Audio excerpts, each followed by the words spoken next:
Things are going to start happening to me now. You've done all the reading. You're a scholar. You're a professor. You've done all the reading. You've done the intellectual heavy lifting. More or less, eat shit and die. You wouldn't know a fact if it begged you all night long. Want to give the wrong impression because I am very high. Ran up behind him with a hatchet. Smash, smash, smash. Yeah. Care. I'm a libertarian. What I'm getting is, Did you vote for Joe Jorgensen or Trump? Who? Joe Jorgensen. That was the perfect answer. Thank you. That was...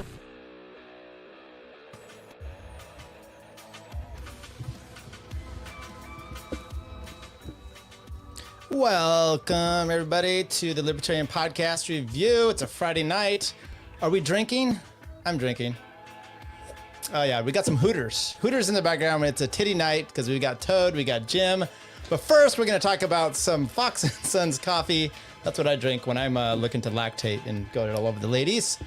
So, without further ado, and I hate that comment, without anything else, let's bring in our guests. Who are we going to bring in first? We're going to bring in Magoo. How you doing? Welcome, sir.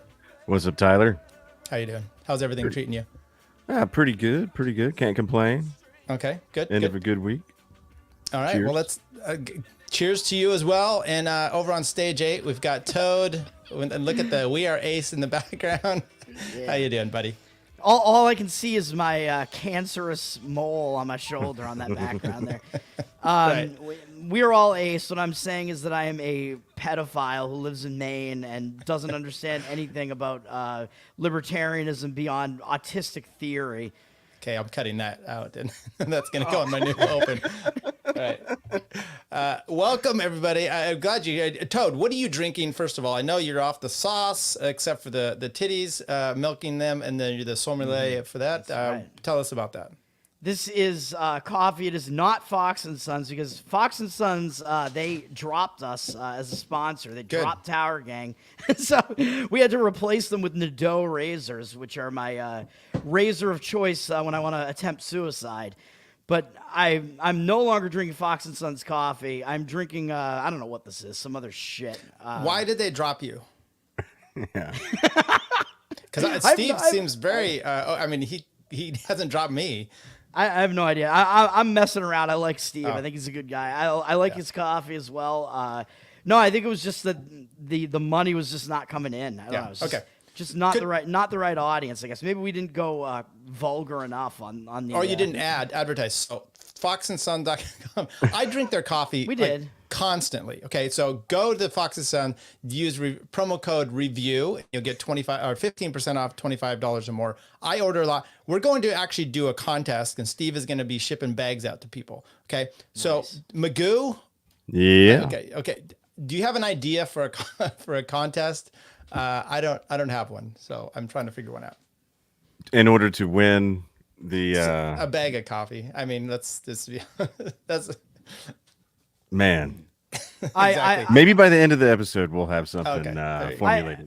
I have an idea because as we know, even though I typically like my coffee black, but if it's not black, I like to take it with 2 titty milks in it. So I think what the contest can be is a titty contest. The best titties, the titties that look like they would produce the best milk for a nice latte. That can be the winner. Of course, men are going to have a hard time winning it. Well, I think that's our audience. Mostly is men. So we've got 1 or 2 women. They're hands down. They could win, but I've seen some female titties. I'm just like, I don't think you're going to win. Not when some of these men can have some heavy bags. I might enter myself. I have a good shot. You're not allowed to. Not until your presidential run is over. How's that going? Is it still going? Yes, it's going. I'm running the leanest campaign that has ever been run. I've accepted nothing in donations. I've not used any money whatsoever, and I think I'm probably in 3rd or 4th place. So listen, man, it's the most efficient libertarian campaign in history. So it's the most libertarian thing you can do is just not give a fuck and not pay attention. Right. That's right. I'm out there. I'm shit posting. I mention once in a while, hey, by the way, remember I'm running for president, and I might beat Rechtenwald.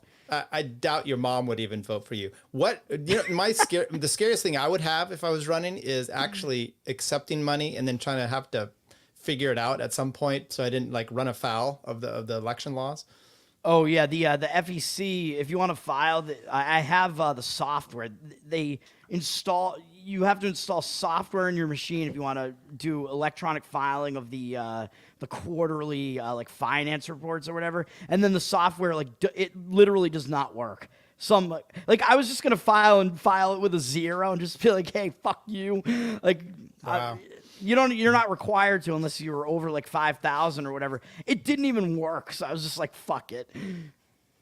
Just take donations and nothing but 1488 or 1776 or something like that. Yeah, that's right. All those porn bots you probably get on your laptop. That's probably some sort of problem. They don't, or you didn't have enough, and the government's like, we don't think you're valid because everyone that runs, they're seedy in some way. Maybe that's what. Are they trying to get into your computer? Is that really? I mean, I would be worried about putting that in. I have all the shit. Like I got like ad block. I got some virus scanning software. I got some I got a bunch of malware software. Like I got the shit to block it, and I don't know. Maybe the amount of porn that I watch might negate that anyway. Like something might get through. It's like a condom. It's not 100% effective. That's how Toad is supporting Israel, by watching as much porn as possible. Well, thanks, Jim. I was just gonna go there. Or should I call you Magoo? It doesn't fucking matter. Jim, okay. Magoo, whatever. So that's where I was gonna go, Toad. Are you mixed on this Israel thing? Because you're like, well, look, I literally might be like a third world country, giving them enough money every year for their own. So you're backing them by buying all this porn or watching it, I'm sure, but yet it's Israel. How do you feel about your situation right now? Who am I backing with the porn? What? It's all free. Well, it's not. Yeah. If you think it's free, you're the product. Look, man, some cringy fucking 2012 shit. I just want to see some titties and jerk off. That's all I care about with that. As far as Israel is concerned, I wouldn't say that I'm mixed. I'm certainly anti-Israel. I mean, if you force me to actually say it, like I don't want to like necessarily do it just because it.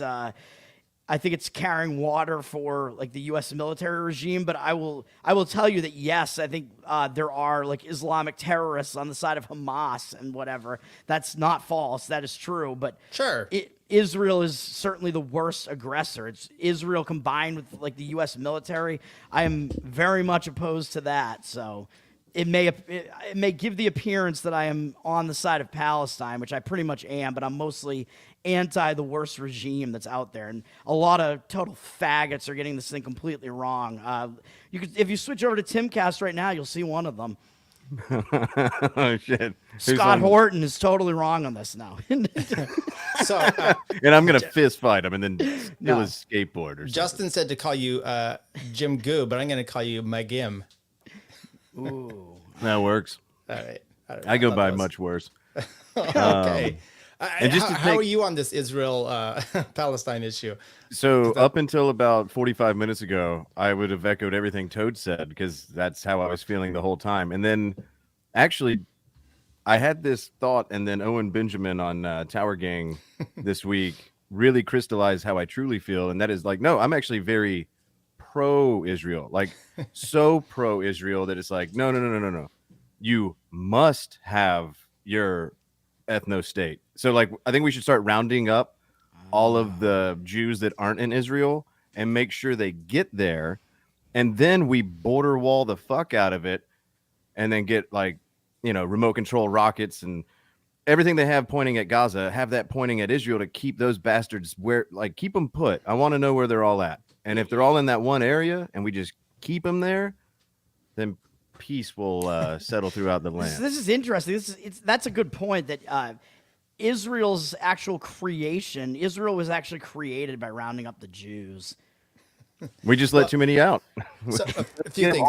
Minder says, what's Scott's position on this? I hope that's satire because otherwise, You know what? Max Blumenthal, he makes a point all the time. He's a Jew who's against this all this. He says Zionism is actually, if you're a proponent of it, you're actually anti-Semitic because you're doing exactly what you're talking about. They're either the anti-Semitics or it's anti-Semitic people are saying, let's just put them all in this area. So I get it. But yeah, it's not terribly. But the problem is, Jim Goo, is we've then got to.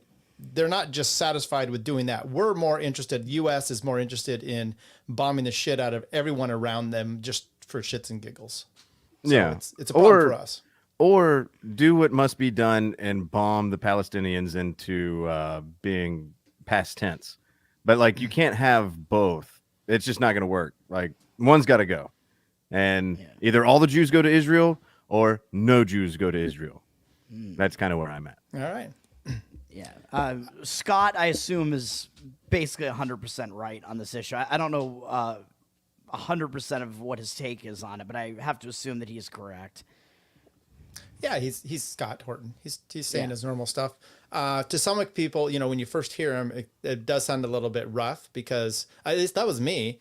And then after a while, you get used to it, and then next thing you know, you're pushing to round them all up myself. Which should have, with my name and my ethnicity, should have come natural. I don't know why it took me a while. I was just fighting against the urge. Oh yeah, that's right. That's a very Aryan sounding name, right? You're German? German, yeah. Yeah. All right. The Germans. Yeah, I don't know. What about you guys? How are you on the anti-Semitic scale? I think. Well, I'm not determining that scale. I'm just pointing out where I fall on the scale because it's a sliding scale. It changes every day and depending on who you're talking with. And I find myself like going further and further and further by their standards to anti-Semitism because I just don't give a fuck about this like pomposity that like we must just back Israel because reasons. And, isn't it crazy right now? Like, the Nikki Haley's or whatnot. Just by the way, it was remember during BLM. It was if you're not supporting BLM, you are a racist. Okay, that was out there. Now it's if you're not pro Zionism, you're anti-Semitic. Yeah, and it's such a and the right is pushing it, and they're just so fun. I wouldn't even call them the right. It's just terminology at this point. They're neocons. I don't know what you want to call them, but warhawks. If you consider anti-Semitism to be a scale from 6 million to 0, I am at 0. That's a strong number. What was the congressman's name? Jamal Bowman, was it? I wanted to play that video. Did you see the video coming out about him pushing the door? The fire alarm guy? Yeah. Yeah. No, I haven't seen anything with him. Well, everything I've been seeing coming out of Washington is we must bomb Gaza and get your patriotic yarmulkes on my website. Just 5 easy payments of all your fucking money. Yeah. Okay, let's bring this in here. This is him actually pushing it has a video of him actually opening doors. Have you seen this, you guys? All right. I don't know if I have or if I haven't. Okay. Now, I was watching Jimmy Dore today just because Kurt Metzger was on there, and he's like, "Look, Jimmy Dore, he made a great comment." Kurt Metzger, he said, first of all, just because he has glasses, some people have smart glasses, and then there's the dumb people. They also have glasses, and sometimes the retards really need those glasses to help them. He goes, that might be this guy's case. He goes, I get frustrated. I could see myself pulling a thing if the fire alarm if it's not that. But then you watch this and you go, okay, so here's the situation. Yeah, you might have glasses because you have a lazy eye. You might literally have an eye that's retarded. Door doesn't open, throws the sign, grabs the thing. And all I saw was fuck this and 3 easy steps. That's all I saw. Yeah, there was no doubt about. I mean, he was like, "This is here we go again." Okay, door doesn't open. Fuck this sign. You know what I think it was. And I'm out. So then he just pulls it, and of course, because he is a black man, he is not even going to hear the result of that. But he still knows what he's doing. Of course, he's been charged with it now. He did that intentionally. I forget what was the vote that was even going on at that point, but he obviously I think it was did funding for Ukraine. Mm-hmm. Yeah, whatever it was. It was something to do with that government shutdown that was going on. I don't know. Oh yeah, that too. Yeah. Yeah. Everything So you're saying, I'm going to agree with. But one thing I will say, the fire alarm pull, I'm not going to think that that's like, I thought that was to unlock the doors. I think he was intentionally trying to set off an alarm and thought, if I open these doors that aren't supposed to open, an alarm will go off. Because as soon as he pulled the fire alarm, it's not like he checked the doors again. No, Right. He never went back to the doors. That's exactly what I think. He's thinking, I'm going to set off the alarm. The easiest way to do it is to open the door. Oh, shit, the door doesn't open. Pull the alarm. That's it. That's what happened. Yeah. And if he was, like his excuse at the time was, I was confused. I pulled the alarm thinking that was going to open the doors. First of all, it's not. That's a dumb thing. You would have stood there and then tried to open the doors, but you left. Yeah. So it's just not really there.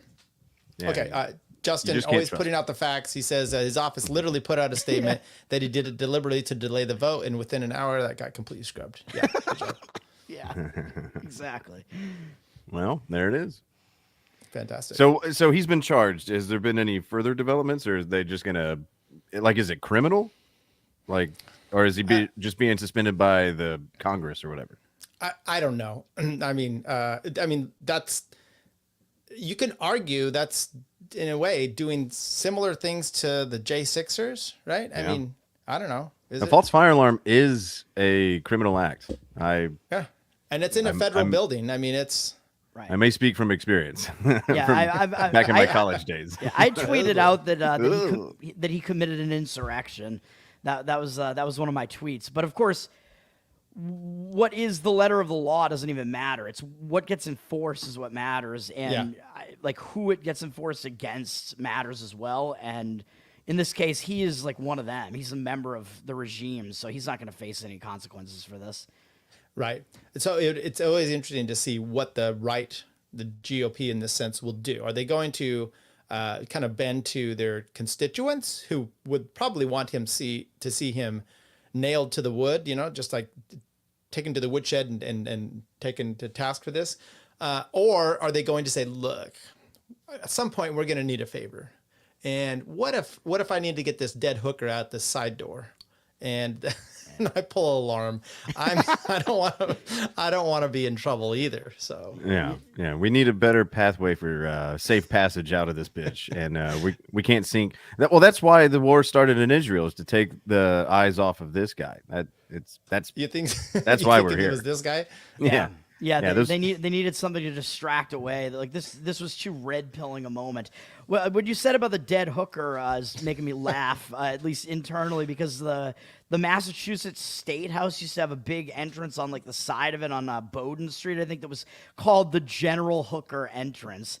It was named after some military general whose name was Hooker, but it just said General Hooker entrance on it. So it's like, oh, that's how they get into the building. I'm just a general hooker. I'm not your special hooker. I'm not your low level hooker. Right. Just a general kind. No, right. you got to go see the general hooker first before you start to see the specialized ball stomping hookers. Yeah, that's why they can publicly display it. Like those are just the ones that just come off the street. That's where they go in right there. They renamed it within the last couple years. Because so many people were making fun of it. It's like, but that was the name of it for decades. So Justin brings up this bad law, which it's not law, but yelling fire in a crowded theater essentially. I mean, he did worse than that. He pulled the fire alarm, which is basically yelling fire in a crowded theater that there's an actual fire. I don't know. Yeah, and in either case, private property ownership just solves that problem because the theater can. And by the way, that's not an actual law anymore. I mean, it's totally stupid, but the theater can obviously just say this is one of the rules that we have. If you do this, we're going to kick you out. Problem solved. Yeah. I say they should tase him, restrain him, and hold him on the ground for 9 minutes and 48 seconds. And when he pops up alive, go, I guess it's not that bad after all. Oh yeah, and George Floyd would be one of the types of people to yell something in a crowded theater. Right. Good call. Well, let's go to the applause line for that. Thank you. That's well done. What's interesting is that came about. George Floyd's autopsy, I guess, was released, or there's some more details about it, and it shows that maybe he really wasn't killed with the knee on the neck. But I don't really care about that. What I care about is someone was putting online their most embarrassing thing that they've done in public. And one of the guys from the Black Flag podcast said they legit kneeled at a BLM riot. Now, my first thought was, isn't kneeling what started the riots? Hey. Ooh. So what's your most embarrassing moment, Toad, besides every week on My most embarrassing public 9/11. moment? I don't even know if I can choose. Wow. I mean, my most embarrassing private moments are all public now. So do those count? Does the threesome jerk off count? It's up I there. don't remember it. No, that was Chadley. That's not very embarrassing. I basically fell off the stage at my college graduation. Oh, snap. Maybe that's like one. receiving your diploma or something? Yeah. So we had, it was raining. It was actually bad weather at my high school and college graduations. College one, we had it inside in like the big gym there. And for some reason, the stage was set up such that you were walking from the back of the stage to the front of the stage. You're receiving your diploma from like the president of the university to the left. So he handed me my diploma, and it was like stuck in his armpit. So I'm like looking ahead of me at first because there were like 3 steps to get down the stage. I'm like, why is my diploma like stuck? Why is it not moving? So I looked back to see what was going on with it. It was stuck in his armpit. Took 1 step too far, and I tripped, fell down the front of the stage, basically pretty much as they announced my name, pretty much. That's and awesome. Then, yeah, Toad is what they announced, of course. I fell, but I actually, I somehow was able to, not actually hit the ground, and I picked myself up. Like, I still somehow, like, landed and stood back up, and I was just like, yeah, like that. And everybody just, like, was kind of like, huh? Like what is going on here? Like, it seemed like there was almost no reaction to it. And I'm just like, well, that was embarrassing. And then afterwards, like, people were like, hey, man, did you have a nice trip? Like, or hey, man, I'd say Nice see trip. you in the fall. Yeah, but we're not coming back. Like, oh man. Okay. I don't know if the story or the storytelling was more embarrassing or the actual situation. Magoo, do you have any that you want to share? Or you could just say, no, I don't want to talk about it. Oh no, fuck it. I have no shame. The only thing I'm trying to decide is which one, because I got 2. I'll start with the lightest one first, and well, you tell me if you want to hear the second after this. My first shart as an adult. It happened with shortly after I started working at a new company, and my boss thought that it would be a good idea to, and I was in sales, so the whole operation of sales is like maintaining your shit, like literally and figuratively. But like, so within the first couple months, I think I started at this company in August, and by like October or maybe even September, he was like, all right, all the new guys and a couple of the old veteran sales guys, I'm like, clear your fucking schedules this weekend. We're going to go up and go camping and go watch some drag racing and get fucking wasted. And, and the whole thing for him was like, he didn't buy pit passes, but he wanted to see if the new sales guys could sell their way into getting up to and touching the cars, like just totally breaking the rules and doing illegal shit. So on day 1, we did that, and it worked out great. And he was like, hell yeah, this Magoo guy is going to make it. Day 2, we're just hanging out, sitting outside the camper, and I had a fart that I should not have trusted. And there's maybe 20 people around us, half of which are from our company. And I just had like the best day ever the day before. Yeah. And so they're all patting me on the back like, hell yeah, Magoo. And then I was like, slow-mo. It's like wind-blown hair, jet skis. Yeah. You're just like a Mountain Dew commercial. Yeah. Yeah. Drag racing, chicks in bikinis. Everyone's drunk. It's like, whatever. And I'm like, I can just rip this off and no one's going to give a shit. Drags in bikinis? I'm sorry. No, we're at a NHRA drag race. We're in North Georgia. Just, you know, sure. Drag queen story hour. This was before people started getting infatuated with cutting off their dongs. But I let out a fart that I should have never trusted, and I filled my britches with shit. And it was like how much? Yeah. Like it came through, and I had to change. But there's no. You're at a drag race, right? Yeah, in the campground. What do you change? Well, Yeah. like I mean, you didn't have like a spare set of clothes. no, mean, I did because it was like Oh, you go camping and like everybody Okay. brings their RVs. Like we're Okay, we're gotcha. tailgating. We're back at the Gotcha. camp, and we're just hanging out, getting wasted before we go back down to watch more redneck shit. Like I think I And, might shit my pants, so I got to be prepared. Dude, here's the thing: I was wasted. Didn't even think it was a possibility until it was a reality, and then embarrassment ensued. I had to get the fuck up, run away as fast as possible, over to my truck, grab new clothes, go to a porta potty, and I left behind underwear and a nice pair of pants in the bottom of a porta potty. And then I come back, change, and that's when everybody was like, "What the fuck?" And then they immediately called me out because they saw me taking my change of clothes into the porta potty. And then for the rest of the fucking weekend, I was a shit pants, and I don't work there anymore. Whoa. That's rough. Yeah, you're fired, shit pants. That's a solid Yeah. story. You know what would have been better though is that you have khakis and you just have to walk around in that for a while. That's Well, that. Oh my body was trying to give me a heads up of what the future was to hold working at that company. That's all.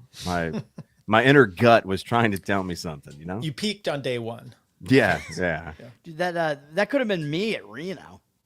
That's true. That's a famous story. And what if your shit? I don't know. Would your shit been able to vote too? Maybe I have it's a incredible double bag. control. I don't know, but I was able to hold that in, man. That was after that double meal that they served us. I think whatever it was, like the It's a breakfast. Tom and lunch Woods that we had, yeah. breakfast.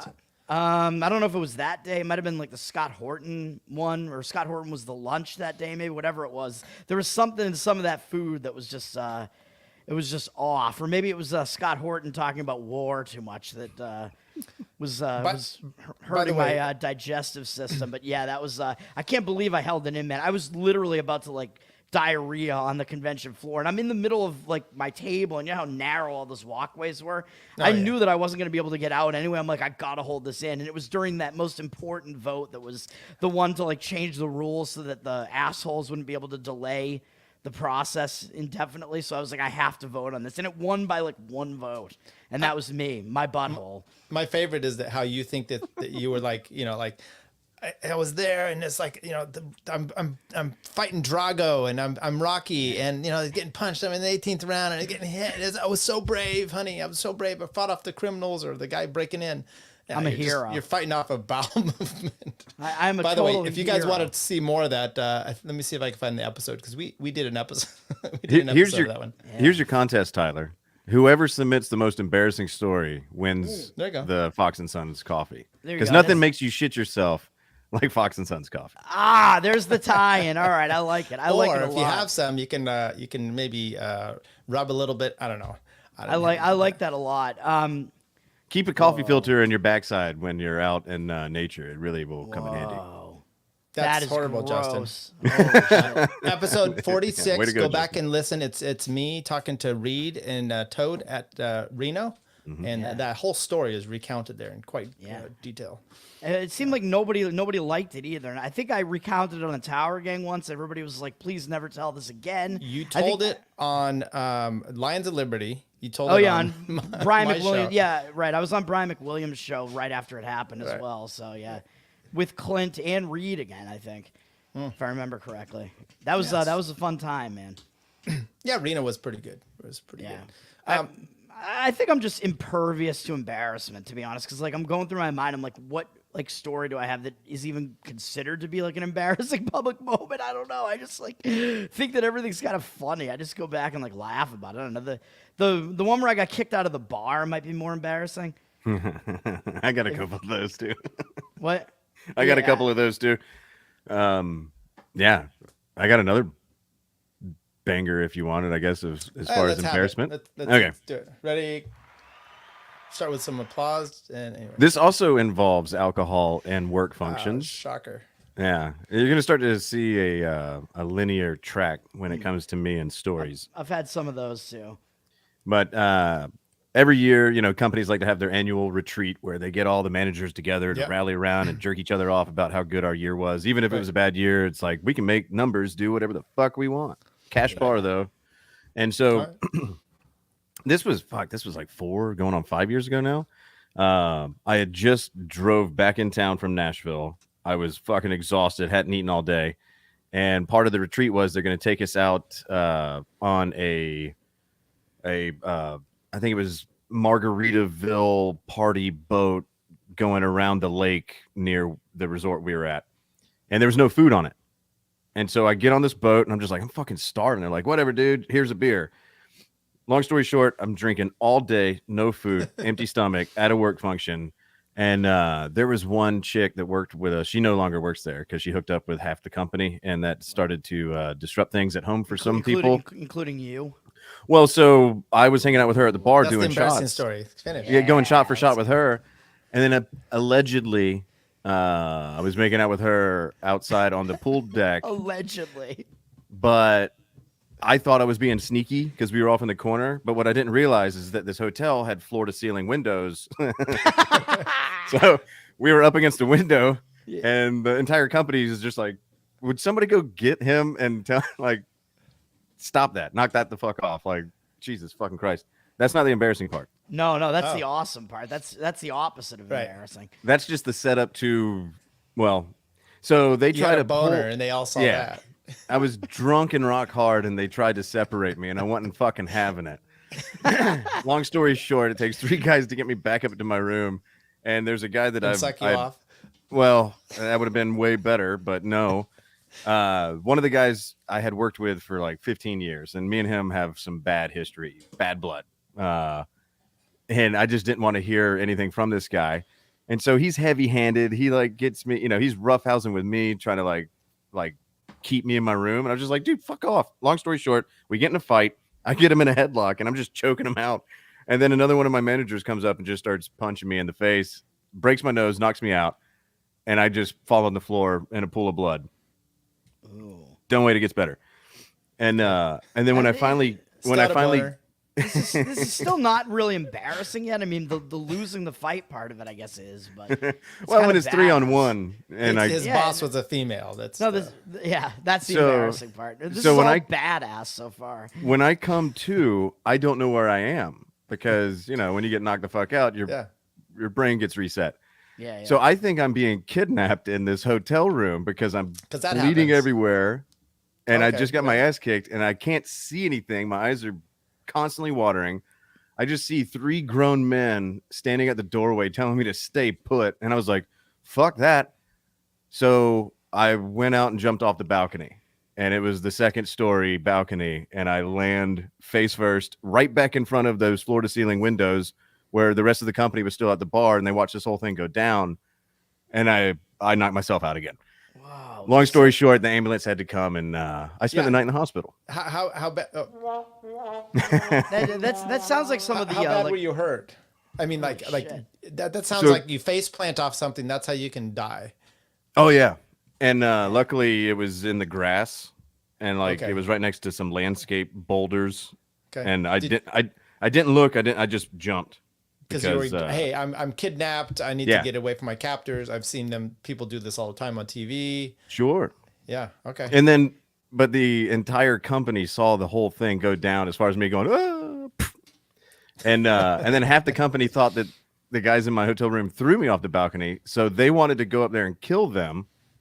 And then, so cops called, ambulance came, and I didn't lose my job, surprisingly. But the only injuries I had was the broken nose that I got when the dude was punching me as I was holding the other guy. And no cracked ribs, no internal injuries. I was so drunk, I literally just... Yeah, when you're drunk, you're so loose that you don't injure yourself. Dude, that's crazy. I don't think anything about that is embarrassing, really. I think it's just all kind of awesome. And it sounds like, I'm pretty sure Lions of Liberty, those guys, Brian and Odie and Rico, I think it was probably on one of the Degenerate Gamblers, maybe. I'm pretty sure that's where I heard it. They talked about a really similar story from college. I don't know if it was one of them or if it was some other guy that they knew did almost the same thing and was drunk at a party and just jumped off of some balcony onto asphalt and wasn't really injured. See, had I done that when I was 22, I don't even know if it'd be a story. but I did it at like 38. That's the embarrassing part. Right. Yeah. That's why you need, look, you got to get a woman, married at least, so that when you go to these events, they kind of keep you under control. Maybe. I don't know. Well, I was trying to get a woman, and things were going well. That's right. Yeah, They stopped. If they should have just let me carry on, and nothing would have happened outside of like, they would have just given me a hard time for years after. Like, hey, remember when you hooked up with the company slut? I'd be like, yeah. Then you never would have done it, man. You never would have done it. Do you want my bar story? It's not very long. It's probably more embarrassing than the other one. Sounds like, yeah, sure. Tell us about it. Robbie the Fire was present, and he told the story on one of the Tower Gang episodes that he was on. But it was this was in Boston a few years ago. This was during my failed attempt at sobriety before I actually totally became sober. So it's awesome that like the 2 times I got drunk, like after I said I went sober, I drank like twice basically and got drunk. One time I blacked out and jerked off to a threesome, and the other time was this story, which was I was at Dave Smith, Robbie the Fire comedy show. I think it was Comedy Show Plus Part of the Problem, whatever it was, in Boston. It was at a bar. After the show, it was me, Robbie, BK Chris, and 2 chicks. So I was not thinking about this ratio. I was like way too drunk. Like with that ratio, it was obvious that the 2 of them were going to each bang one of the chicks, and I was not going to get any. But I was just hoping to get Robbie. Yeah, no, really. Like I just wanted to hang out with Robbie. I didn't even care about these 2 chicks. They weren't that hot. I was just like, I'm going to hang out with Robbie. You don't need to impugn Robbie's ability to nail some hot or not chicks. Just finish the story. He can nail any chick that he wants. Really, okay. I've seen him in action. Okay. Jesus. This was. Matter of fact, is this when you jerked off to a foursome? Is this what the story's gonna? Yeah. It was a 5-some maybe if you count that. No, so either Robbie or Chris, one of the 2, maybe both of them knew about this other bar that was in Boston. They kind of knew this like secret entrance to it or something. I don't remember because I was definitely pretty hammered. We went to some other bar that was not that far away from the bar where the comedy show was. So it's that whole group of us that I just mentioned. We walk into the bar from some like side alley. So like everything was weird, man. Like I was like disoriented because of this. So you're not going in like the main entrance of the bar, like the front entrance. So everything is thrown off to me. We walk in, and the bar I felt was like almost equidistant between like the front of the bar and the back of the bar. Okay. So you couldn't tell which. This is my excuse. You couldn't tell it's a which. Square. I got it. You couldn't tell which side of the bar was the back of the bar or the front of the bar. So I walked behind the bar where the employees are, and they immediately kicked me out because of that. Or they basically said, they said to Robbie, I think, like, you have to get your friend out of here, basically. So then I remember Robbie just like kind of escorting me over to the door, the main entrance, which we had not come in. That's, again, my excuse. It's very weird when you come in like the entrance that you come in is like literally basically behind the bar already. But Robbie might tell this differently. I don't know. But he escorted me to the actual entrance, like at the front of the bar, and was like, sorry, dude. Like, those are the rules. And I remember just kind of looking at him as like he shut the door in my face. And I'm like, no. Robbie shut the door in your face? Yeah. Sad toad noises. He slipped someone a 20. It's like, can you kick this guy out? So yeah, he's gonna want to sleep with me, and I want to sleep with these girls. Yeah, Robbie said that I was looking up at him with puppy dog eyes. Of course you were. As he put me outside, he put me out to pasture, and then I don't even know what I did. Did they find the shooter up there yet? They're up there in Lewiston, Maine. Not that I know of. I don't know where he even is now. Like they didn't know where it was. Brothers. So. He's with the Sarnov brothers. He's hiding with them in a boat somewhere. Sarnayev, yeah, they're Sarnayev. Sorry. Well, they the Boston Bombers. He's hanging out with them somewhere. They're hiding in someone's boat in the back of their yard or something like that. Well, no, the Tsarnaevs. If you don't remember what happened, one of them died. One of them died that night. The one who was like the older one, who was the mastermind, like in a parking lot or some shit, right? He got run over by a car. Yeah. Basically. Wasn't it was it because they might have been with the security guard? That guy shot, or they shot him.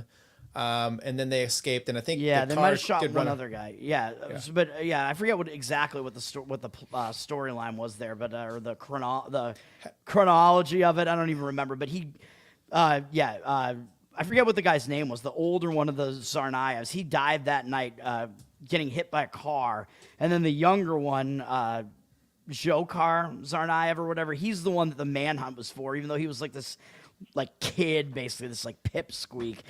He ran and hid, and they found him hiding in like a boat in somebody's yard in Watertown, Mass. That was like covered with like a tarp, and they found him later that night, maybe they found him, or the next day, I guess, whatever it was. I don't even remember. I think it was at least the next day. Like the sun was up. I think it was the next morning. Right. So I assume he's in prison. Yeah, that's right. It's my hometown, man, Boston. I remember that day pretty vividly. I was actually Did you see the movie with Mark Wahlberg? Yeah, I've seen both movies. Patriots Day was the Mark Wahlberg one, because Patriots Day is the Boston-themed holiday that is when the marathon is run, and then the other movie with Jake Gyllenhaal, I think, where he plays I think it's called Stronger. Jake Gyllenhaal plays one of the guys who was injured in the bombing, who lost one of his legs or both of his legs or whatever. That movie is actually a lot better than the Mark Wahlberg one. The Mark Wahlberg one, Mark is like one of the cops, and it's like the big. It's the big patriotic thing, like rah, we got to catch the Islamic Come on, guys. terrorists, We got to go whatever, chase this guy down. Yeah, the Jake Gyllenhaal one, I think it's Jake Gyllenhaal. That one is way better because it's more like a personal story, like from that standpoint of it. It's more like, okay. I did see the Wahlberg one, and even though it's rah, you're still watching it. If you have any discerning eye, you're watching it, you're like, this is a movie, and even them make the cops look like bumbling idiots. It's just like, you couldn't have done any better. That's how bad they were, that this is as good as you're going to get. Okay, I get it. Yeah, but that Maine shooter, if they don't catch him this weekend, it's going to be another Eric Rudolph situation. The Olympic Park bombing guy that was found like 2 or 3 years later up in North Carolina, like trash, dumpster diving behind a Walmart. Oh yeah. I just watched like a special on it. It was the Netflix Catching Killers or whatever. They did one on the Olympic bombing in Atlanta. I didn't realize that guy escaped for so long. Oh yeah. And cool. Richard Jewell was you the thought Richard Jewell did it. Yeah. Oh yeah. He was the guy that was. I mean, he's dead now. He's been dead for a long time, but he Richard got fucking Oh yeah, he died of. Did like you see over the 10 years movie? ago. Was it Clint Eastwood that did it, or Clint Eastwood. I want to see that. I still haven't seen it. Again, there's two. I think there's one on Netflix that is absolutely fucking dumb as shit. And then the Clint Eastwood one is actually good because Clint Eastwood got with the local field agents here in Atlanta to find out, like, how did it go down? What's the official account from the guys who actually worked the case? And here's a tidbit that most people won't know. So in the Clint Eastwood movie, the way they have it set up is that it's just one FBI agent that is investigating Jewel. And that they did that for storytelling purposes to make it more linear and easier to understand. But really, it was two agents. And there's a scene It's so much more complicated. Yeah. So that's Hollywood. There's a scene where they are raiding Richard Jewell's apartment. Whoa. I'm already confused. Did you say two? I can't. Can you just pretend it's one? Then I'll be able to follow. Okay. Sorry. But there's a scene where they're raiding Richard Jewell's apartment, and I think the main character yells into the back bedroom, "Hey, Gutierrez and Gonzalez, come on." That's the actual name of the two agents that were on the case in real life. So it was like a nod to that. Oh, it's an Easter egg that they threw in there, I guess. Yeah. I gotta watch that movie, man. I like Clint Eastwood's stuff. I like the Richard Jewell story. It's a crazy story, but the Netflix one that I watched was just like a 1 hour documentary about the case. I just didn't realize the guy had been like living in the woods for so long and escaping detection. It's crazy. Well, and so that's what I'm saying with this main shooter guy is, he's former military, still I guess National Guard. Army reservist, whatever. So he might do the same thing. He's a marksman instructor. Yeah. So, and if he's from Maine, I don't know where he's from, but he's clearly lived up there for a while. If he knows the area, he will just vanish into the woods. Like 75% of that state, Northwest Maine, is uninhabitable. Like it's marshland and mountainous, and there's not a road that goes through it. There's nothing up there. You get a good view of the night sky up there. Yeah, like there's parts of Maine that you drive through, and like on I-95, where normally if you're going from town to town, it'll say now entering, Matabiscobic, and whatever the fuck. Yeah. But up there, it will just say now entering. Well, no, it just says now entering T1, 140 R136. It's showing you there's not enough people that live in that area to even constitute an unincorporated town. It just says you're entering township range, like this part on the map. That's where you are. Right. And so it's so desolate up there that if he knows how to survive and he knows where certain hunting camps are, he can survive he can do quite well. The only problem, and by the way, I haven't read anything about this. Spud sent me something right away because where she lives, the town Lewiston, it's in Idaho rather than Maine. She's like, I saw this on it's close to where my parents and where I grew up. So we had a connection. She's like, hey, look at this. It's not Lewiston, Idaho. And I was like, okay. What's interesting, that's really all I've read about it. And I've seen a few things, but I did hear on the radio this morning that evidently he didn't need hearing aids, but he was concerned that people were talking about him. So he had hearing aids cranked all the way up so he can hear people. That was like his listening device. And I think it was driving him fucking crazy. It was, yeah. So you're right, Jim, except for if he's a little bit off, he's not going to be able to hide like you would normally have, like a SEAL or some other guy that's just out there that's got all his faculties together. This guy's going to make some mistake talking to a dog or something. I don't know, a homeless man that something's going to happen, and it's going to be something ridiculous, and he's going to get caught for it. Some moose is going to know too much, and he's going to have to put him down. But right. Yeah, he's going to end up in Toad's backyard trying to fuck his neighbors or something like that. That would be wild. Yeah, like that day, I was like, oh shit, am I going to run into him? But he's probably not going to be in a city. Yeah. Yeah, but so the story is that the hearing aid thing is fucking hilarious. I mean, tragic, yes, people died, whatever, but fuck that. Let's find the funny parts. Gets fitted for professional hearing aids and immediately like goes off the rails. It also was reported that like a week or two prior to the shooting, his girlfriend dumped him. Shocker. And lost his job. And the two places that he went and shot up were places that he and his girlfriend used to go all the time. So I'm thinking he lost his shit, lost his girl, lost his job, and was like, fuck that. I'm going to go kill that bitch. And she wasn't there. And whoever was there was just going to get it regardless. And I doubt the people who died suffered, because if I'm going to die in a mass shooting event, I'd rather it be by a marksman instructor than just some fucking dipshit. Takes out your balls instead of your head. Yeah. Just quick shot to the head. Yeah. I'm looking for the bright side here, Yeah. Steve Fox and Friends here. It's Fox and yeah, Sons, what's sorry. up, Steven? Yeah. He says he's already back at headquarters and been assigned to South America. And then, Justin thinks similar. The guy doesn't come back alive. Can't have someone that mentally unstable telling about all the MK Ultra shit he's been doing. Maybe so. Yeah. My mom was like saying that he might have committed suicide. I'm like, I don't know. There's like no evidence of that, but I guess it's possible. Like the guy that killed the blonde girl. They were out there. They were YouTubers. Remember that out in Utah somewhere. And then he was out in the Everglades, and he. I already forget their names. It's so crazy. Right. It happened. She was hot, and that guy was a piece of shit. Gabby something. Gabby Polito. Gabby Giffords. There you go. yeah, that's who it was. Yeah, the old Frank finally fired off of Gabby, his last morning show. Petito, I think. Yes, Petito? Well done on your stalking. Something chicks. Like that. Yeah. Oh yeah, dude, I jerked off to her video so often. And that was post death. Yeah. That was the one where they found her. They dug her up. Like, autopsy photos. Dial him up. Yeah, her boyfriend was like Brian something. I think Brian, whatever. That guy, dude. I'm not mad at Brian Laundrie was his name actually, dude. I'm not mad at him because he committed a murder. I'm mad at him because he took away some of my jerk off material. I mean, there you go. There you have it. I mean, just think about all the other people that were in the national parks that he could have offed.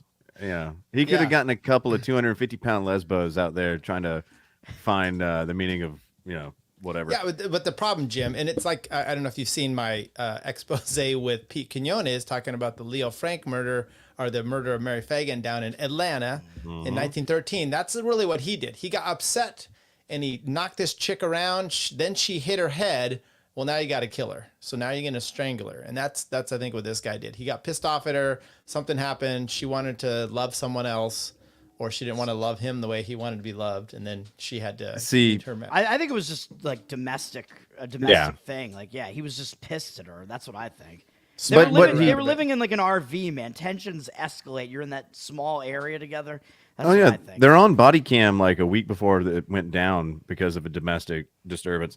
Yeah. And but Brian Laundrie fucked up. He should have pulled a Shabusiness and just said, no, we were having wild, crazy, amazing sex, and it went too far. Whoopsies. By the way, did you listen to my episode a few weeks ago with my wife on here? You with your wife, yeah. I didn't know about that story. That chick is crazy. Oh yeah, not my wife. I mean, a little bit. When that story broke, well before it went to trial, I was hearing about it because the details were just so talk about an embarrassing story. Womp womp womp. Thank God I don't have anything that fucking compares to that. You know, having a dildo shoved up my ass and being decapitated. What am I, a Palestinian? Wait. What are you, Gaddafi? Wait. What am I, an Israeli baby? Told her like dildo if they ask. Wait. I want to hear. What is this? I haven't heard anything about Cliff Notes. Cliff Notes is this mom. She was banging some rando. Hears some noises in her house. She has an adult son. She goes to check on him. Freaks out because she thinks he's dead. This guy goes and checks on him. It's like, I'm not going to really look, but calls the cops. Cops come. Her son has been decapitated. Okay. His head's in a bucket. So they're like, okay. So they find out who the girlfriend is, and they go to check her out. She's got blood on her. She basically admits to everything, and then she has a trial on it anyway. Well, the trial was only over whether she's mentally capable of standing for trial or not. And she'd already admitted to everything. The point is, she was, they were having sex. She was choking him. She started to like the feeling. So I think she dildoed him up the ass. Well, no, she kills him.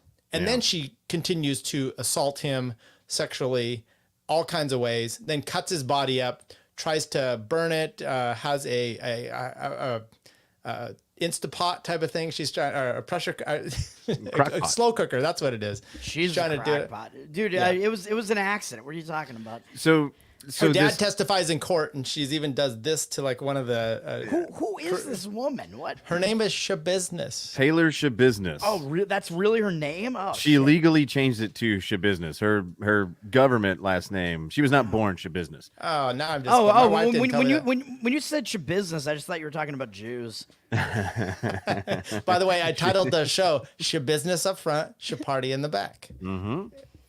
Go check it out, Toad. My wife and I do a breakdown of it. And so business your wife, up top, dildo in the ass below.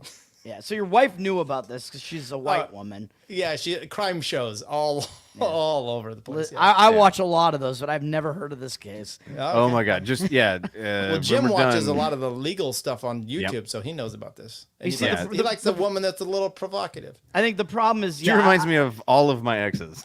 Yeah, I'm not. You know the girl I was banging at the company picnic? It turns out that was your business. I'm not like a psycho woman. I really dodged the dildo there. I'm not a psycho bitch, so I don't tend to watch. I don't tend to watch the true crime that involves a woman killing her mate. I don't want to know what might happen to me, but maybe I should watch it so I recognize the signs. You gotta have a mate first, so for that equation. They weren't even together. They were just pals, buddies, whatever, but they smoked a shitload of meth and they were like, let's fucking they get were methed down. out. Yes. Yeah, they were doing. I mean, that does explain some of it. Her dad testifies at the trial, but he's got to have a nice orange jumpsuit because he's incarcerated at the time. Yeah. So everything. He had a very short visit or very short trip over to the courthouse, and he was like, "Here's my girl." Laughing. Toad, she attacked her attorney twice in court, like lunged at him, trying to hit him. They had to it was fascinating. Maybe he told her to do it, like play up the insanity thing, like 100%, crazy as possible. Yeah, 100%. Because I don't think she's insane. I think that well, no, obviously she's insane, but I don't think she's like, clinically insane. I think that she's just fucking whore that took a lot of drugs and put a dog's choke collar on the dude, and then he finally died because she didn't know what the fuck was going on. And she was like, well, now I gotta fucking live this life. She's mentally capable. She's responsible for this. She should have to take responsibility. Speaking of a little crazy, did you see the Austin Peterson debate with Clint Russell on Israel stuff? Was that videoed? So yeah, I thought it was a Twitter space. I thought it was a space. Yeah, they did. Well, no, he went on. Clint went on Austin's show, his morning show, and they had a little bit of a discussion about it. Last Friday, I actually played it all, and I talked about it.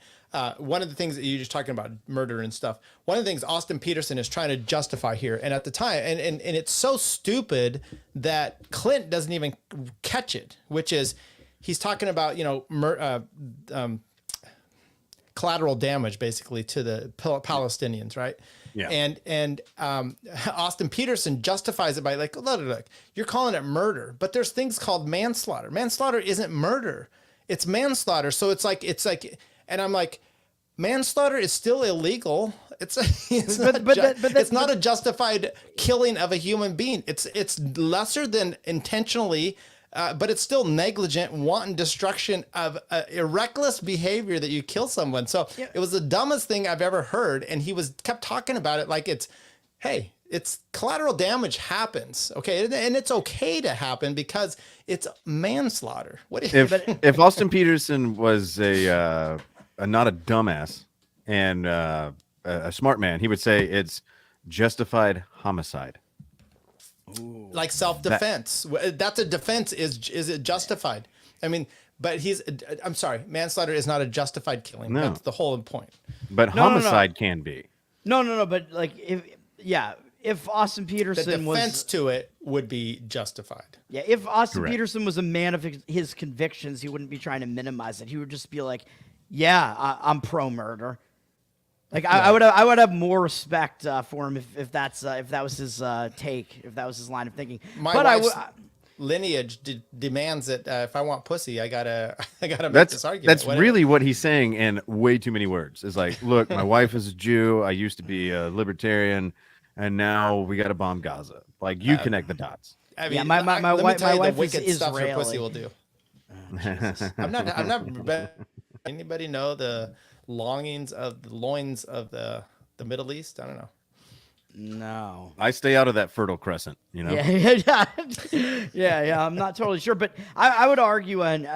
Sorry, I didn't mean to impugn anything here. Well, I'm gonna sound like Ace here, but I would argue that it's worse than manslaughter. It is murder. Like say I wanted to bomb like one of my neighbors. I want to kill one of my neighbors for some reason. Yeah, exactly. I want to kill one of my neighbors for some reason. I decide to bomb like the entire neighborhood and kill everybody, and that's collateral damage. Like you're gonna still say that I murdered all those people. That's not even just manslaughter. It was an intentional act.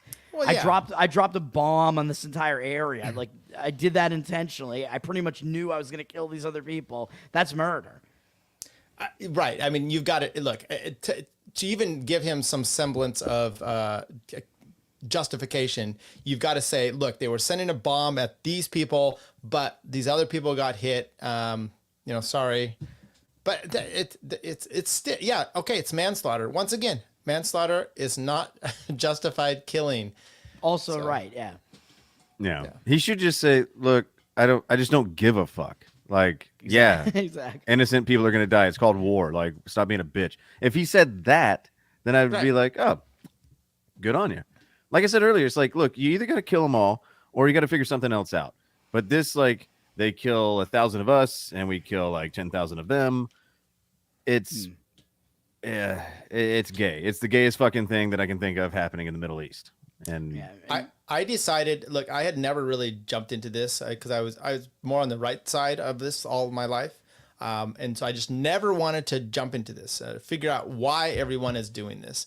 And then I decided to on this one. And now I'm just like, okay, this is crazy. I can't, I mean, I'm watching documentaries that I think are pretty balanced. You know, I'm trying to watch them that are just from Al Jazeera, right? They're pretty good. They have people on both sides and you're just like, oh, this is not what I can't. Okay, 1948. I get it. All this stuff happens. As a matter of fact, I remember now reading Chaim Potok. He's a Jewish author. He wrote The Chosen, Asher Lev, all these great books, and they're basically centered from this time period of the 1940s through 60s area, and they're always talking about the Zionism issue. And so I went back and looked at one, and there's a whole debate in The Chosen between a really Orthodox Jew and a not so Orthodox. I mean, it's just a regular Jew guy.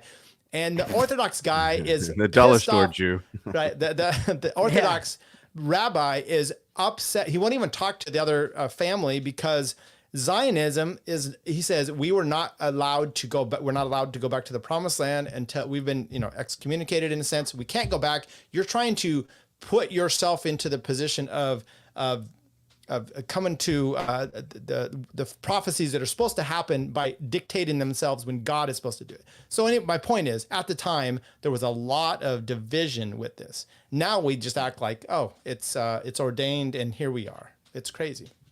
Yeah. And that's just the religious side of it. And then there's just the property rights side. Speaking of which, have you seen Walter Block, his new turnabout on this issue? No, I have no idea what he's saying. I don't think he's on Twitter or anything, so I've not seen any of it. So I got wind of him doing a debate with Safedin Amos, who I'm not. He and I aren't buddies. And Okay. I only know of that name from your show, of you just shitting all over his takes. yeah, he said some things once. I called him a liar, and then he on Jeff Dice's show, and then he came after me and he was in my DMs. He told me to go fuck myself, all kinds of stuff, good stuff. Told me to read his book, and then I did, and he made it worse. Point is, he had a debate with Walter Block, so I start to go watch it. Walter Block is off the rails with his defense of Israel from a libertarian perspective, and on the flap of the book, it actually is. Has a quote from Netanyahu saying, "Hey, this is a great book." So there you go.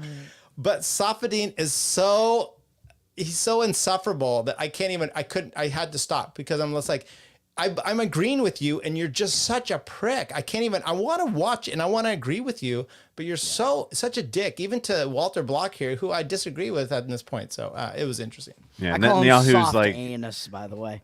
Netanyahu's like 2 thumbs up with interest. Oh my God. Yeah, Tom Woods had the other author of the same book. He and Walter had collaborated. They had a debate this last week. He had it on. So check that out. It's some South American Jew. Yeah, all I know is that this whole Israel-Palestine thing has brought out the fucking worst takes from like almost all sides. Yeah, and like to me, I've just reserved the right to call Israel pussies for not having the balls to kill all the Palestinians. Wow. Okay. And I fucking hate Israel. Yeah. But I'm just saying, like, look, you're gonna fuck around and just do enough to just piss off the world, and then make some college dipshit say I'm pro Hamas, and then have like Ron Coleman and all these other Twitter people that normally are good on things, just show their true colors of being just a Zionist shill that's like Zionism. Yeah. Israel first and then America somewhere after that. We don't give a fuck. And it's like, I hate everybody involved in all of this. Like, suddenly people I'm agreeing with are just shit. Like a lot of these shit lib, pro-Palestinian people. It's like, you're not really in for it for the right reason. I think you probably want to bring about some communist state there. That's your whole thing. Yeah. Mia Khalifa. When I find myself agreeing with Anna Kasparian on the Israel-Palestine thing, I want out of the whole fucking thing. Like, just end it already. Yeah. Yeah, it's you wind up agreeing with the broken clock leftists is kind of what I've been calling them. Because all of the libertarian-minded people and all of the anti-war people, I understand your side and I understand your point, but it's not going to stop America's foreign policy because you disagree with Israel existing. Like, it's not going away. Yeah. It's not going to go anywhere, and it's going to suck.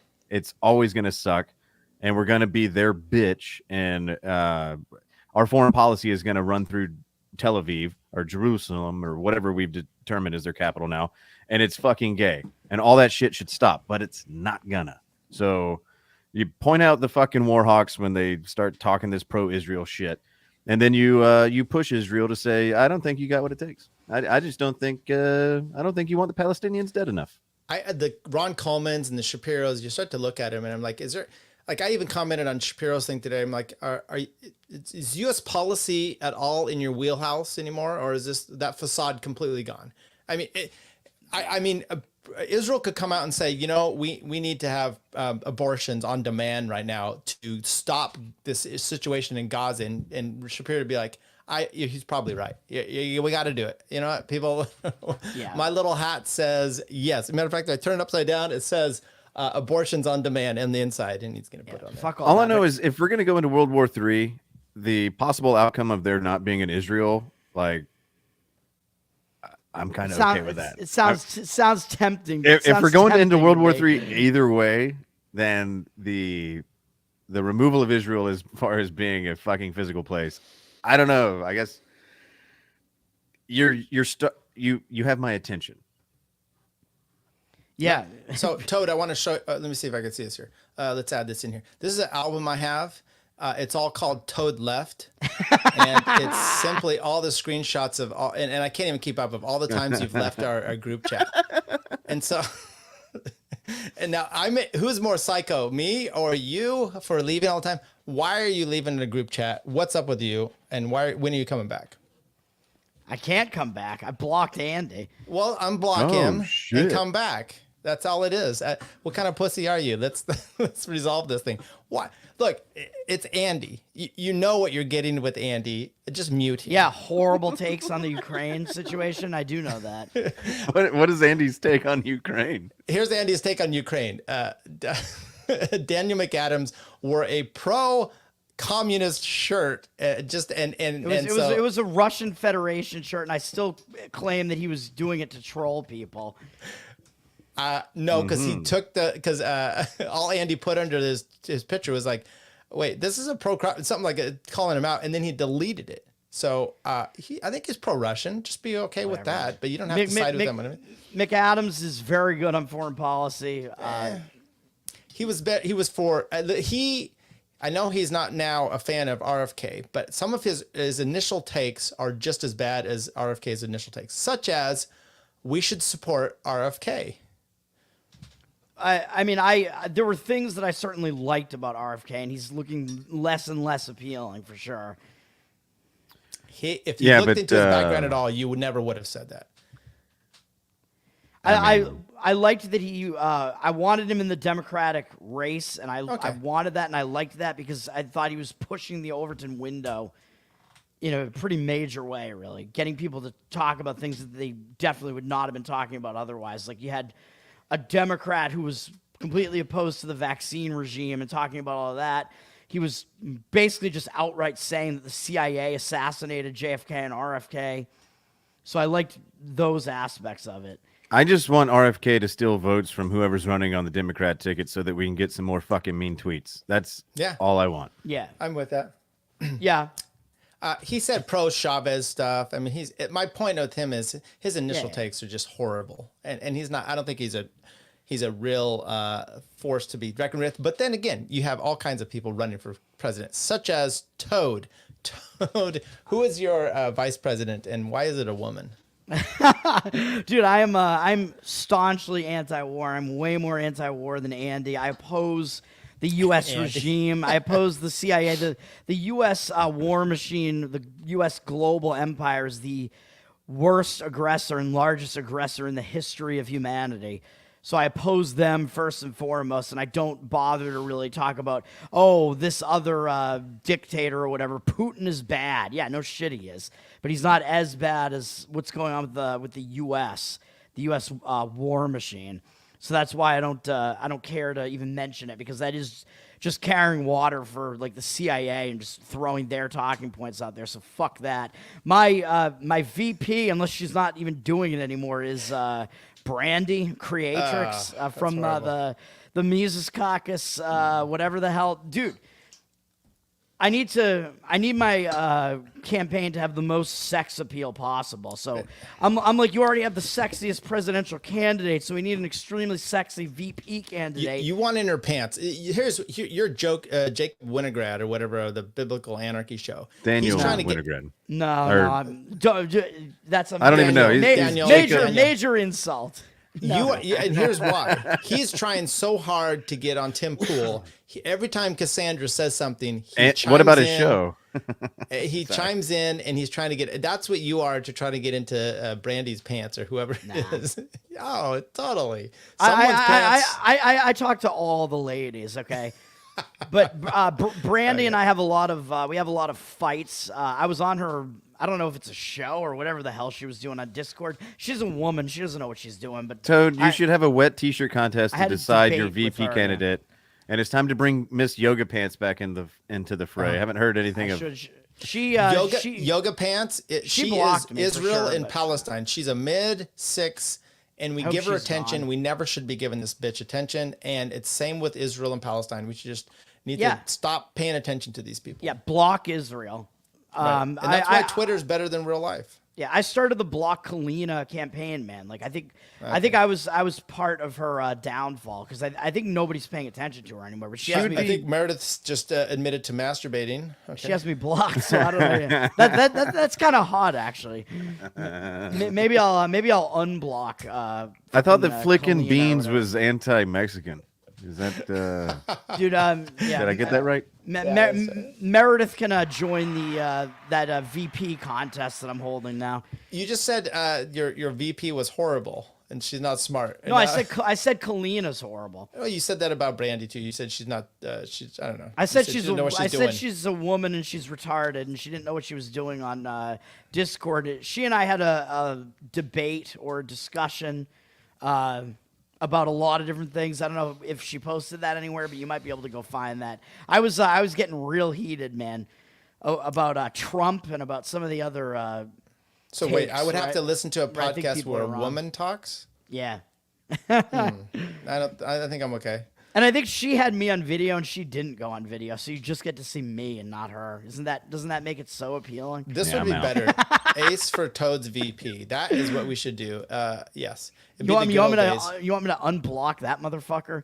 I don't care. I want you to unblock to Andy because Andy will take a contrarian position just because he wants to see your reaction. To fuck with me? Well, you saw my reaction. Why are you letting this happen? My reaction is that I'm done reacting.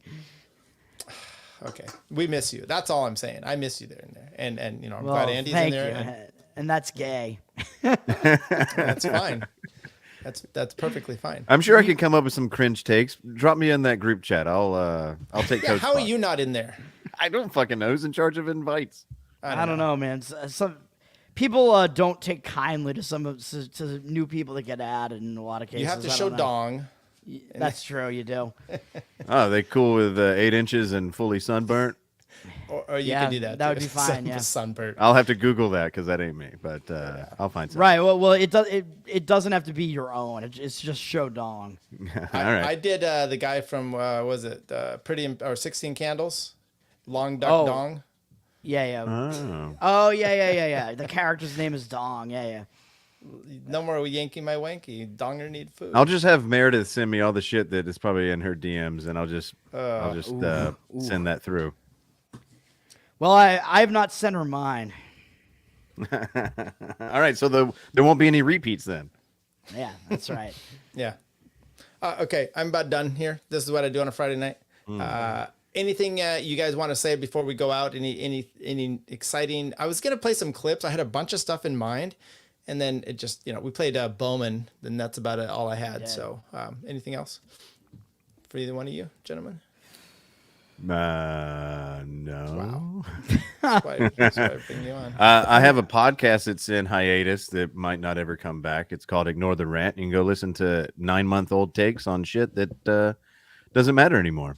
And every other Tuesday around 10 p.m. on YouTube, if you're a football fan, you can watch Clock Management, where me, Justin, sometimes Tho Bishop, and sometimes awesome. Bug Johnson and Duke Chastain and Mark Metz all get on and talk football. Only football, no politics, none of that gay shit. Nice. I would And, I would do that if you would invite me. I would talk football with Do you. not. There you go. Justin's in the chat. Everybody hates my football takes. By the way, I was going to That's say why you left the chat most of the time. Most of those pictures that you leave in the chat are because you can't. It's because handle... I'm losing bets. I can't handle Well, it. man. then don't talk about it in there. Jesus. Oh, I know. Okay, I retract. Here's one thing I will say, since you've given me the floor yet again without the second off. Fuck Philadelphia Phillies fans. Sorry, Meredith, you're going to want to leave for this. I agree. I hate the Philly fan base. Too. The amount of shit they were talking and the fucking bullshit they were slinging as they were exiting out my Braves stage left in the playoffs. Yeah. Way to go. You got the Braves to exit out early in the playoffs. You're one of like 27 teams that's done that. Here's the difference though. We won the division on your field this year. We get a pennant for that.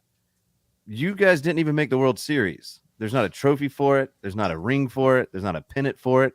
And all that shit talking, all that got you was a season that no one will remember, while we'll still have a 2023 banner while you're sitting there wondering how the fuck you're sitting at home watching the World Series. Fuck the Phillies fans. You want them to remember it. They lost to the Arizona Diamondbacks at home, and if I'm not mistaken, They lost 2 home games. Philly was up 3-2, and they lost both at home, and that also happened to the Houston Astros.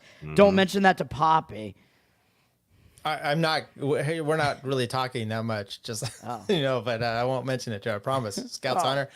My Yankees didn't even make the playoffs, so I just haven't even been paying attention. Who's in the World Series? I mean, I root for the Red Sox. So right now, Diamondbacks Texas 5, Rangers, Texas Rangers 3, bottom of the 6th, game 1. Wow. Wild. Okay, I'll watch. I miss some good baseball. It's wild that the Diamondbacks might win the World Series. They almost didn't make the playoffs. This is crazy, and they were the last seed. Last wild card team. They lack experience. Have they won? As well. I remember the year they played. Was it New York? It was 2001. They beat the Yankees. Randy Johnson. It was right after 9/11. Right. So I loved that, man. It was Randy Johnson, Kurt Schilling. I hated I'm a Red Sox fan. No, man. I get it. Yeah, I loved the Diamondbacks. Yeah, Luis Gonzalez, I think, had one. Like, so Luis Gonzalez was the poster boy for what drugs can do.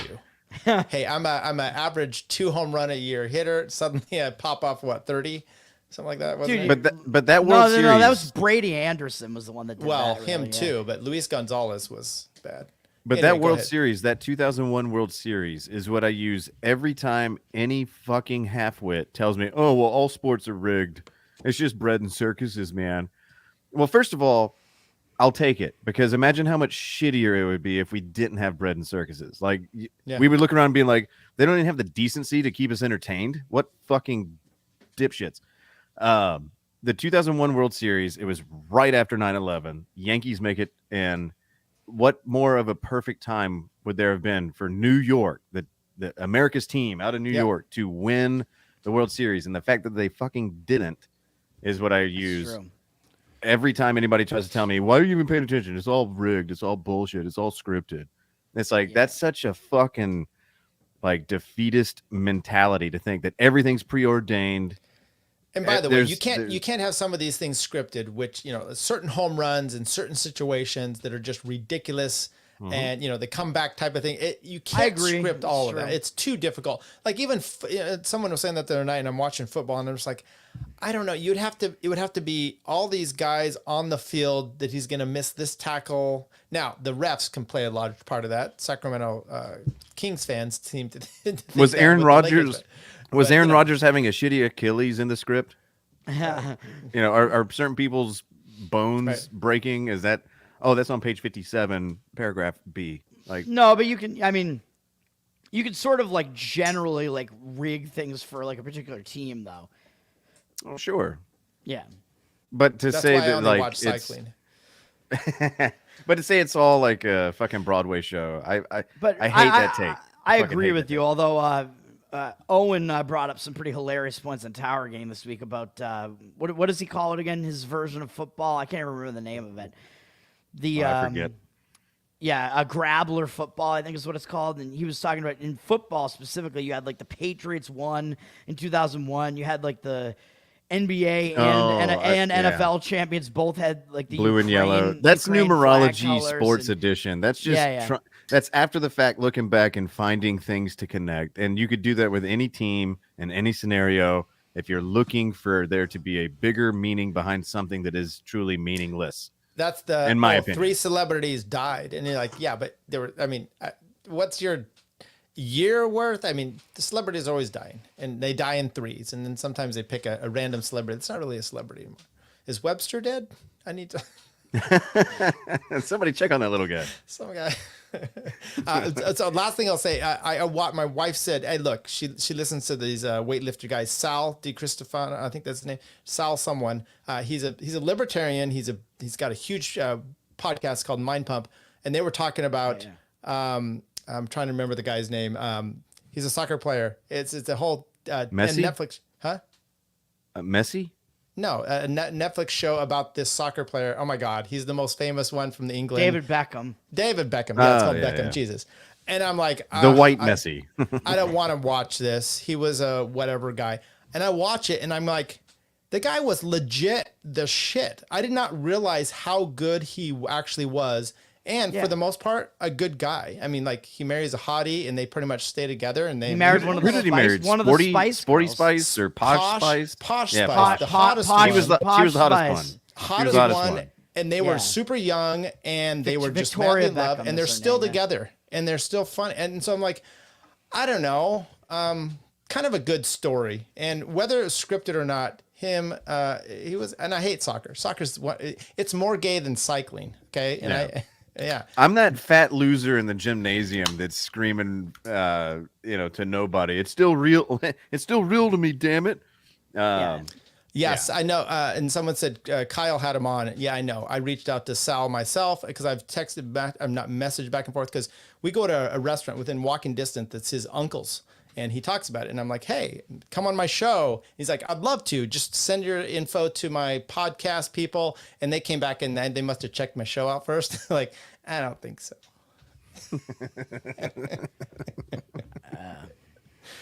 Okay, Toad, tell everybody where they can find you milking this weekend.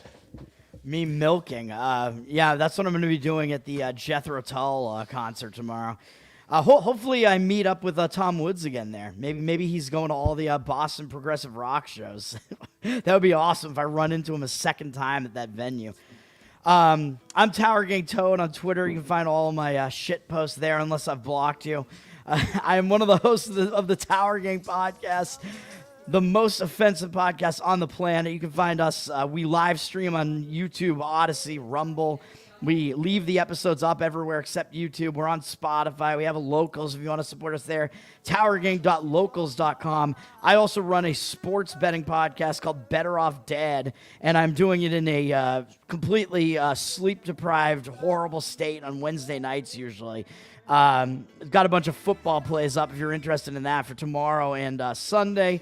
I'm going to be on a bunch more podcasts coming up Sunday morning, some weird time for me. I'm on Australian Kate, Lady Liberty. She's having me on her show because I guess she has a podcast. Yeah, dude, I'm doing the podcast circuit. I'm on Kyle Matovic's show next Thursday, I think. I'm on a lot of shows, man. I'll be on Timcast soon, obviously. Which, by the way, that's another thing I was going to say. Another thing I was going to say real quickly. This is why I'm not Jacob Daniel. No, I actually I had the Timcast invite, which I don't know if people are supposed to know that, but I did, and I said I'm going to bring Cole with me if I come on. So I actually delayed or potentially lost the invite because I love the homies. Well, because let's be honest with you, because without Cole would just I'm not be Jacob. Right. It's like inviting, Sonny without Cher. So Magoo, tell us about you. As we play some Little River Band. You can follow me on Twitter at Aspiring Midwit. I don't tweet. I just follow and like and quote tweet sometimes, and then immediately delete it because I fucking hate that app. But I like the fact that y'all are on there, and that's where I get to see what y'all are up to. Like I said earlier, I have a defunct podcast. We'll probably do an episode this weekend. It's called Ignore the Rant. It's just 3 ignorant dudes with really shitty, lukewarm takes on modern day current events, except I'm on there saying some blasphemous shit. as much as possible. And then every Tuesday, 10 p.m., not every, but when we feel like it, Tuesdays, 10 p.m. on YouTube, Clock Management. It's just a sports show. We just talk football, and it's only on during football season. We do a draft spectacular special where we live stream the draft, which means the episode will immediately get copyright stricken and taken down. And it's just 4 hours of us getting shit-faced and yelling at the picks that are coming in. So you can check us out over there. That's about it. Hell yeah. I should shout out Flapper real quick, too, where this hat is from. Flapper.net. Solid dudes over there. I love Flapper. They love the boobs, so that's why I love them. We all do. We all do, Toad. So everyone, foxandsons.com. Go there. Use the review code that you get your stuff off. Check us out. I've been doing, like they said, this Mary Fagan, this Leo Frank thing. It's very important if you want to understand the ADL, the how it came about, the history of it. Check it out. It's on Pete's. I'm putting it on mine as well. Magoo, thank you very much. Toad, thank you very much. Everyone else, have a great Friday night, and we will see you next week. Peace, love, I don't know. Laughter? Okay, I'm leaving now. Bye, guys. But she's back. And now. Chick-fil-A is completely overrated. It's not that good. I prefer Zaxby's. I prefer Popeyes. Takes a tough man to make a tender forecast, Nick. And I guess that's me. Keep fucking that chicken. Should I vote for Dick Cheney on the Libertarian Party? Do I have an obligation to vote for Dick Cheney? I would say so. Yes. Did it work for those people? No, it never does. I mean, these people somehow delude themselves into thinking it might, but it might work for us. That one dude was like, not a podcast. I can't find it anywhere. They don't have video. Oh, yeah, Peter Janke. Yeah. Yeah, I blocked him. I'll do it. If he unblocks me, I'll... He'll buy your shirt if you unblock him, Bert. He's a wigger. Yeah, nothing cooler than a 49-year-old wigger. I just started live streaming. Cut me some slack. I'm pretty high tech for a boomer. But anyways, boomer.